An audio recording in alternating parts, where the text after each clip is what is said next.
which, some of you already called and saw that my plan is to bring out some exclusive material for the subscribers of my newsletter. The newsletter is normally about the podcast, so it's my key takeaways from each podcast episode that I do. So far, the feedback has been pretty good. You guys are enjoying it, and we're having some feedback. Some of you are sending me messages about, your thoughts, and I really appreciate it. So I wanted to grow, and, as a sign of appreciation, I thought, why don't I bring out some high quality, well, at least I'll try to make it high quality, but, bring hopefully high quality material for you, exclusively for you. So to do it, all you need to do is, or to get it, all you need to do is subscribe to my newsletter, which is obviously completely free, etc., etc. So just follow the link, runchukspodcast.com, subscribe, and then, you're gonna get the material from me end of this month. I haven't made it yet, but I'm gonna do it. All right, the question is, do I want to lead? Do I want to check?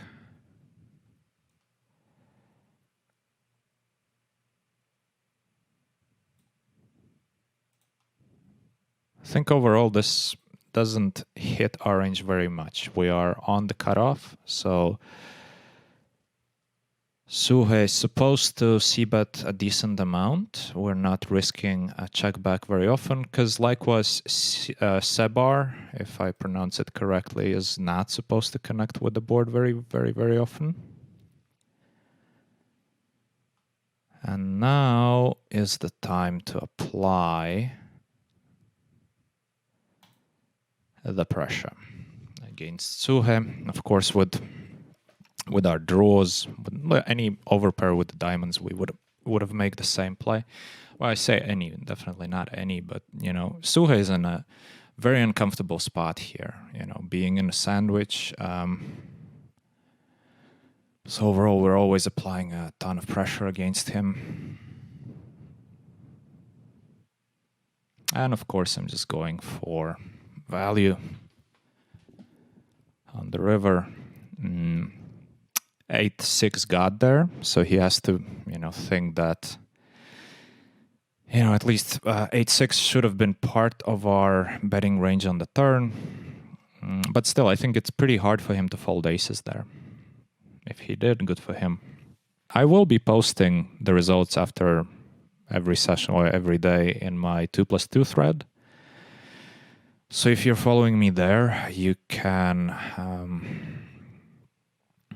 you can check it out. Well, we have a gutter, 2 backdoor flush draws, both of them pretty high. Oh, we don't have a gutter. Shit, I should wear my glasses because I thought I have an 8-6. We, in fact, only have the middle pair, which is annoying. I misread my hand. Probably not the first and the last time today. Ari is asking a question about me open sitting at the tables. Do I want to open? Yeah, well, I want to open this one. So open sitting at the tables with Veni Vidi the other day. Well, actually, the few other days, I think, Friday, Saturday, Sunday. That's what we were doing, basically, most days, just sitting at PLO 5K and PLO 10K. Open sitting, waiting for the game. How long do you spend on sitting and waiting? And well, so long that basically I got really pissed off and bored, and I announced to everyone that, hey, I'm going to stream every day this week. That's how long. So, yeah, really, because I think overall Friday, Saturday, Sunday, 3 days, I spent about 36 hours, so 12 hours per day, sitting waiting for the game. Obviously not like staring at the screen all the time waiting for the game, but pretty much ready to play. 36 hours in 3 days, and we played probably like 4 hours or something. I don't know. I didn't really count, but it feels like unreasonably low amount compared to how much did I have to wait, which is not something that is usual. Obviously, right now is summer. There's a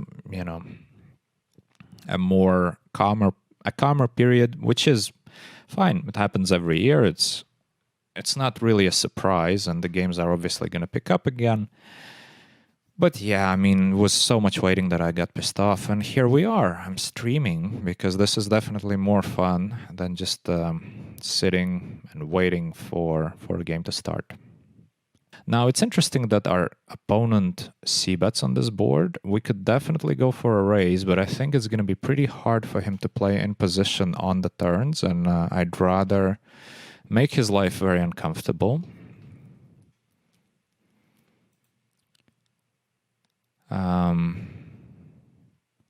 Now, my go-to plan here is going to be I'm going to pot it on the turn, check back on the river. I don't think he's able to check raise.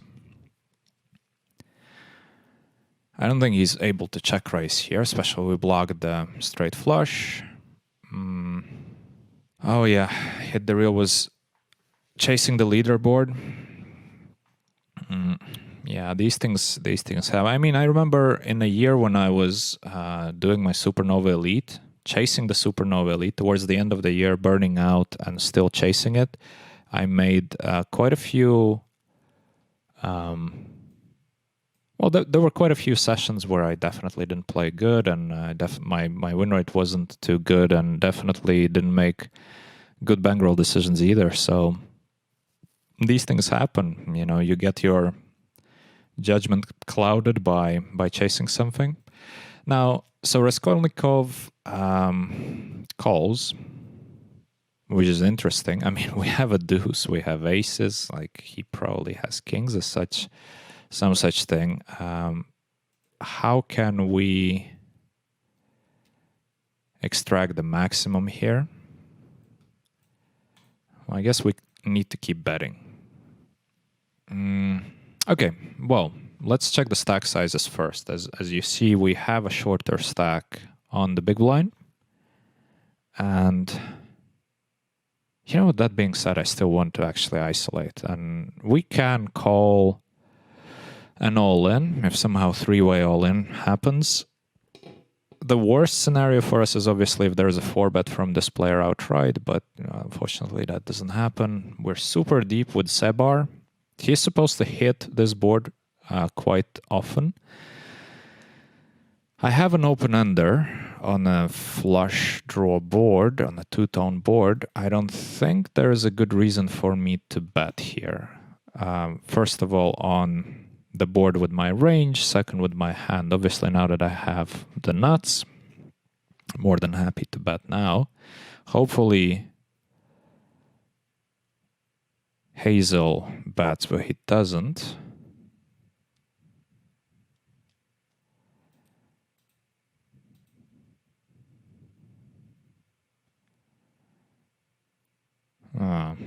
Trying to think about the bet sizing here. Well, let's just go 3/4. 100 big blinds deep. We definitely have enough. Well, here comes the 4-bet. Of course, I'm calling. I'm not going to get it in. And, well, 2 backdoor flush draws, a gutter, some 2-pair outs. We're doing mighty good against his hand. We win the first one. Always great news. Win? No, we don't win the second one. I almost said we win the second one as well, but it's obviously wrong. Oh, okay. Also, while setting up the poll, I realized I have a decision to make. We're quite deep, and yeah, I don't think I can fold, especially being so deep. Obviously, a tricky board to play. Overall, he is bound to c-bet. We have to call. I don't think there's a question about it. He's probably continuing on the turn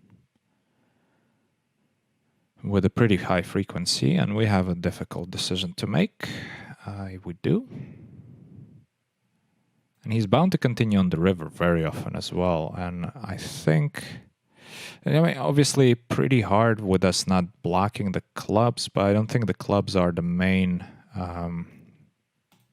hands that he's going to be bluffing with. It's weird that he bet ace-10 there on the turn. But oh well, it works great for us.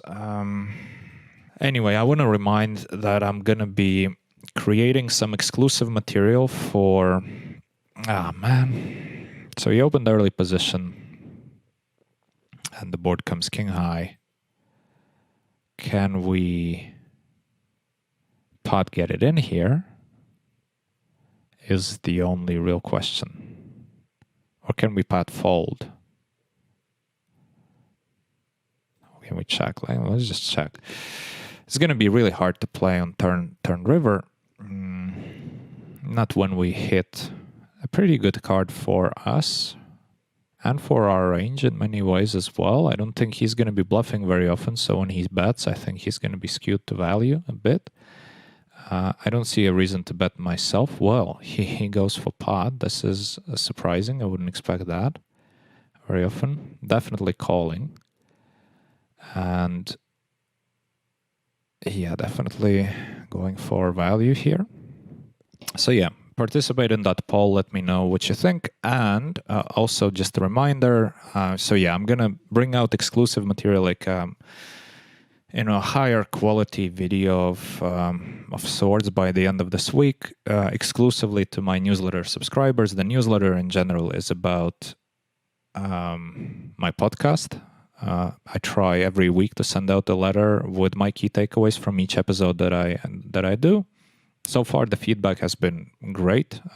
Many of you are enjoying it, and we have some back and forth interaction with you there. So yeah, it's super easy to subscribe. Just, go to runchukspodcast.com, and we got paid. I was expecting him to have queens a lot, and obviously him having the ace makes his call a bit easier. Unfortunately for him, obviously, the run out is pretty horrible for him. If I was to pot on the flop, he would have just obviously get away from his hand, and instead our check worked really against him because he, flopped great on the turn. Well, turned a great card, and then obviously the river pretty horrible for him.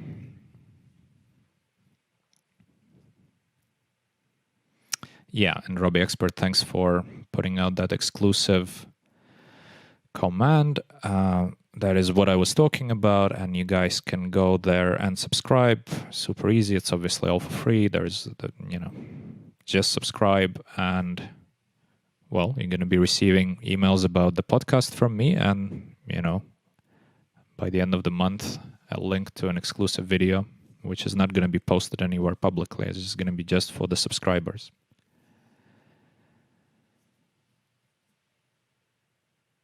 Wow. Okay. Interesting. 5-6 is definitely in his range. We are pretty deep, so it's hard for him to bluff, to make an outright bluff. Now, he should slow down on a 5. Overall, his range is supposed to check quite a lot. We're going to be checking behind. I'm not gonna bet here. Don't see a good reason to. So happy to check by. Let's think about rivers. Well, let's not waste too much time. Beautiful river, obviously. Super nice. Now, quads are unlikely, so we shouldn't be pessimistic here, obviously. I mean, it goes without saying. Wow, interesting. Quads are unlikely, but possible. Consistent with the line that he took. And we are gonna definitely raise it up.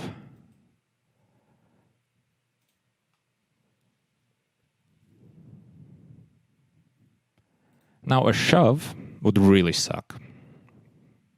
Shove would really, really suck because, it's going to be, most of the time it's going to be quads. But still, I obviously need to raise for value. We're getting called by a lot of hands. He knows that I'm going to be able to pull the trigger in that spot with, the 2 pair that are not full houses right now. If you talk to some, because in the poker world, how often do you get some guys who, let's say some high stakes poker players, right? Who think they're like the king of the world and just an absolute genius or whatever. But if we dig into it, like, what did they really achieve? Or for that matter, what did I really achieve? I don't feel like I achieved anything. I mean, I have a comfortable life and my family is happy about it. But apart from that, like, there is nothing that is like a big legacy or something. So there's really nothing to be fucking proud about. We're not scientists, or, you know, we're not contributing to the bigger good of society. And I don't know why the hell did I start that conversation and a rant. It's just, you know, actually now I know, because from that discussion with Grandmaster Vladimir Kramnik, that was one of my biggest takeaways, actually, you know, just to see how humble the guy is and how his values and his perspectives on things that actually matter in life, how they outweigh anything that you might do professionally, especially in oh, it's great that we also block the straight flush. Obviously, I'm going for pot. I mean, if he folds the king high flush, then I don't think he's gonna fold king high flush. It would be pretty bad if he does. Pretty bad from his perspective. I mean, I'm gonna have enough bluffs. Yeah, he has a king high flush, so it's unfortunate for him, but he made a good call. He can't fold there, so anyway.